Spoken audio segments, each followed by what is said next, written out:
We welcome Nicole Hanselman as a YPNG mentor. Nicole is an instructor for the Pharmacy Technician program at Tulsa Tech's Health Sciences Center. This program is designed for high school seniors and prepares them for the national certification exam after they graduate. With this certification, students are able to start out earning a good wage with their high school diploma. For people who want to go on to college, being a pharmacy technician is a great way to earn money while you are going to school, because many pharmacies are open 24 hours a day, or some have extended hours, making work schedules flexible. Nicole paid for most of her bachelor's degree by working as a pharmacy tech while she attended college. Besides jobs in a retail pharmacy, pharmacy techs can also work in hospitals, where they can learn to fill floor stock, do sterile and non-sterile compounding, and work in specialized satellite pharmacies within the hospital. Pharmacy technicians can also work in compounding pharmacies where they learn to make specialized medication dosages. Demand for pharmacy technicians is expected to be strong for many years because of the aging population and increases in chronic diseases like diabetes among all age groups, which is increasing the demand for pharmaceuticals. I'm from Owasso, Oklahoma, and went to high school there. I worked in a pharmacy since I was right before I turned 16, so I was about 15. I was a pharmacy cashier at the drug warehouse in Owasso. Oh, okay. And now it's not drug warehouse anymore. But I had gone into a pharmacy. My mom was getting prescriptions, and I just was always interested and intrigued by what they did. I'm a pretty analytical person and more serious, and sometimes in pharmacy you have to kind of have that analytical side to you. And I really enjoyed what they did. So my mom asked, if I could get a job there or how that worked. And at the time, I could be 15 and be like a cashier as long as I had reliable transportation. I was like 15 and a half, so I had my permit. I had to show I was working on my driver's license. And then when I turned 16, I was able to work more hours and all of that. But I enjoyed working with the patients and the customers. I enjoyed the relationships with them. I enjoyed learning about the medications and there's a lot of calculations involved in pharmacy. It's algebra based, so not geometry or trig or calc or anything like that. Lots of algebra.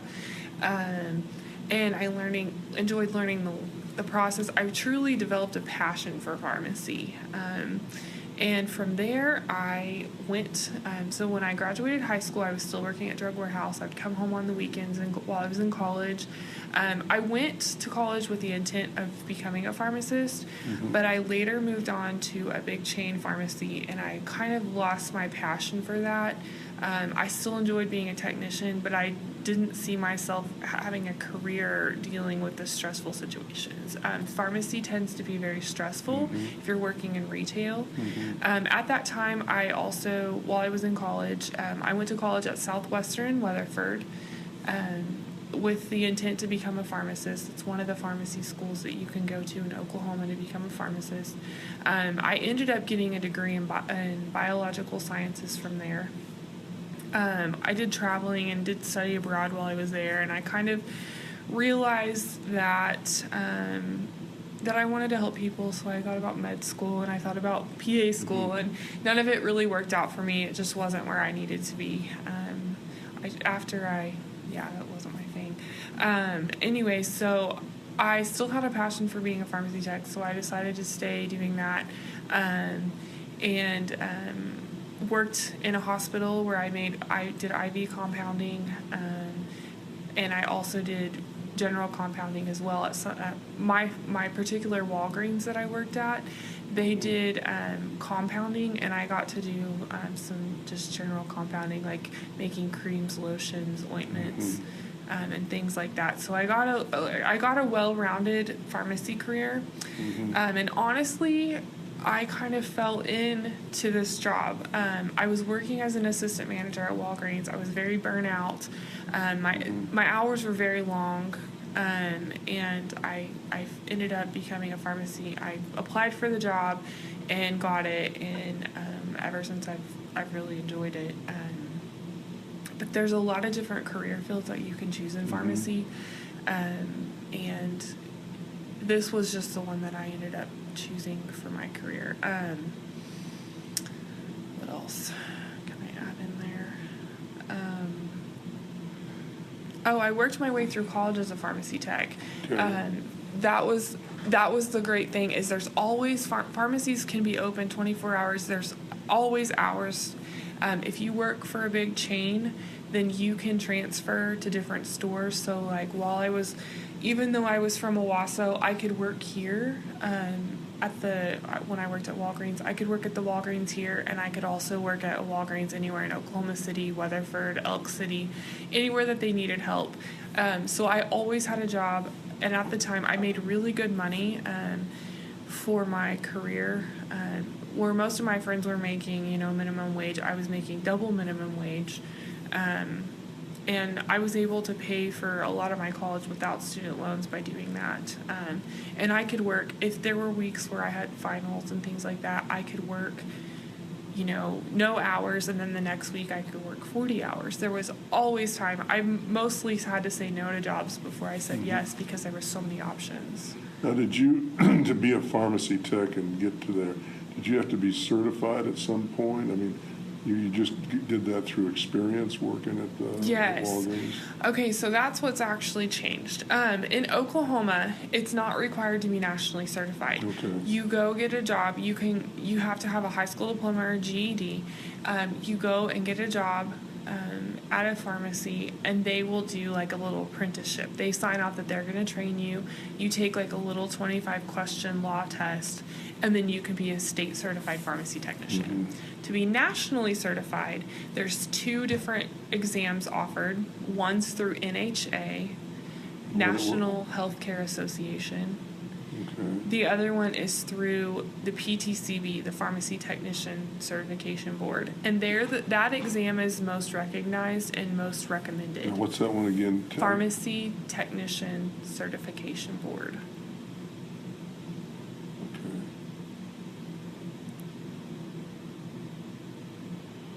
And that's the most recognized. Yes. The NHA exam is $105. The PTCB exam is $129. But that's the one that we push and recommend. That's the one that you go. Right. So your classes are meant to prepare them to take that exam? Yes, sir. Okay. Yes. And in Oklahoma, and then after that, you can be a pharmacy technician with nothing else. But they do encourage you to get that exam. In order to take that, you just have to, literally you can sign up and take it. There's no anything. Well, what I was talking about was from yesterday. In 2013, they announced that they were going to make it mandatory to go through an accredited program. Well, we've been working on our accreditation. We've been pulling all of that, and it was going to be by 2020. Well, yesterday they announced that they're dropping that. That is basically they're keeping things the same that has always been. So there's really no requirements or anything as of right now in Oklahoma to be a pharmacy technician. Okay. It is state to state though. Okay. Certain states will require different rules or different laws. The pay has increased though. My technicians who took, and you're more likely to get a job if you've gone through a class and you have that certification. They do want people who have the knowledge base and have the background rather than just hiring somebody off the street. Sure. But my technicians are starting off for anywhere from $11 to $14 an hour. So it's pretty decent money for a high school graduate. And then how do you move up? Is that, I would assume that not just time, but more responsibility. How high can you move? Do you become a supervisor, or how do you? In retail, you can become a senior tech. You're a technician, and then you're a senior tech if you get that certification.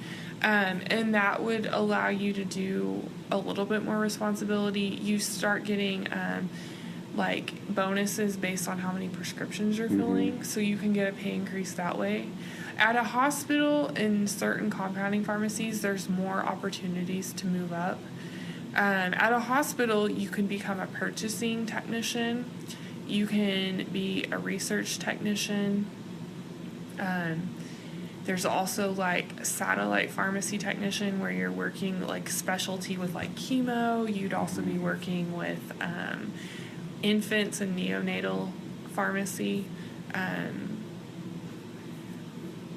And those are just a few examples that you can move up and maybe get a little bit of a pay raise. But as far as management positions for pharmacy technicians, currently there's not a whole lot of opportunities for that. They all work under pharmacists. Right, supervised by them. right.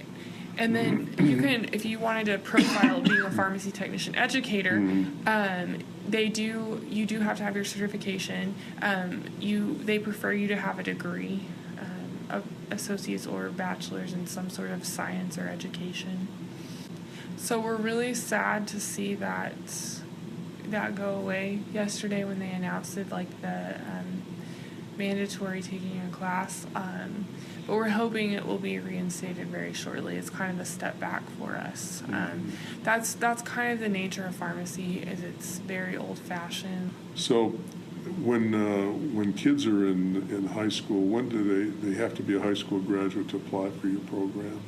They actually are seniors in high school, so Okay. they'll be graduating at the end. And then, so once they have their diploma and they show that diploma in their transcript, then they're able to set for the national exam. So they usually do at the end of May. June and July is when they take their national exam for certification. But have they been taking classes at Tulsa Tech during high school? Yes, sir. They take their class their senior year. They come here and they take their class August to May, and they would either come 8 to 10:50 in the morning or 12 to 2:50, so like half day, and they're with me. They would get their anatomy out of the way, and then take their pharmacy classes as well. Great things. I know I've been kind of down on it, but there's really good opportunities.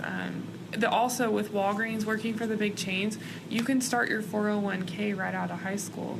I mean, you can start your retirement plan while you're working if you're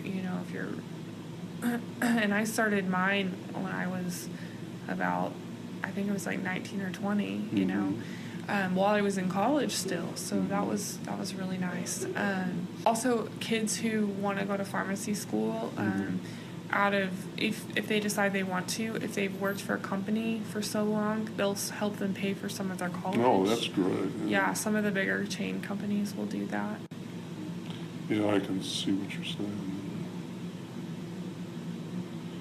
Yeah, we interviewed, can't remember her name, the lady that does the nursing classes here. Susan, yeah. Yes. And she was She's saying nice. that they get in there and Yes. they experience that. Some people like it, some don't. Yes. I can Not my imagine. deal. No. I can imagine. Let me just go through here real quick. So these career majors, this pharmacy technician stuff that's on your sheet, these are basically your classes that you teach Yes, through sir. the year. Okay. Yes. So that is your academic schedule. Wasn't real sure that. Okay. A big thing is math. A lot of them don't realize that you need math. Chemistry, everyone comes in thinking, oh, I need chemistry. Yes, to be a pharmacist, you need a lot of chemistry. To be a technician, you need to know your math and a lot of algebra-based math. Okay.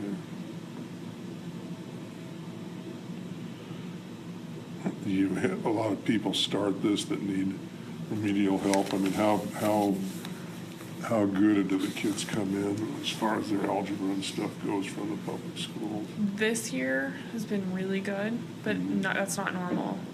Usually we have our math tutor, Mr. Harris, across the hall over there, and he helps us a lot with remediation and things like that. I would say pretty average. I wouldn't say this year's been above average, but usually average. Some of them need help, and some of them. But we do 8th grade tours, so they see the program while they're in their 8th grade year. Oh, okay. All of our sending schools do come and do the 8th grade tours, so it lets them kind of see and maybe think about it and sink in. Also, students who have had family members or people that they know that have worked in a pharmacy, going out and seeing pharmacies kind of like I did. Also, yes, we have the career advisors in the high schools who go and recruit our programs as well. On occasion, we do little summer camps, and kids come with Tulsa Tech, and they'll come kind of experience. And I feel like my generation was like the first generation where they really started pushing a degree, but they didn't explain. It was like, go to college and do this, and you automatically thought, I'm going to get out and get a job, and you didn't understand, and there was really no understanding that you really needed a skill. I kind of fell into it, or that you really needed something to, an upper, level degree or something like that to get you to where you needed to be. So I think that's important as well for these kids. They pay benefits and things at Walgreens and stuff. If you work 32, yes, if you're considered a full-time employee. Okay. And I know with the Obamacare changes, what's considered full-time hours changed, so I don't know the exact hours. But yes, they do offer benefits for full-time employees. So what do those entail? Do they have? Just your basic medical, vision, dental. You can buy stock into the company. You can do your 401ks. And they match really well. Thank you to Nicole for being a YPNG mentor.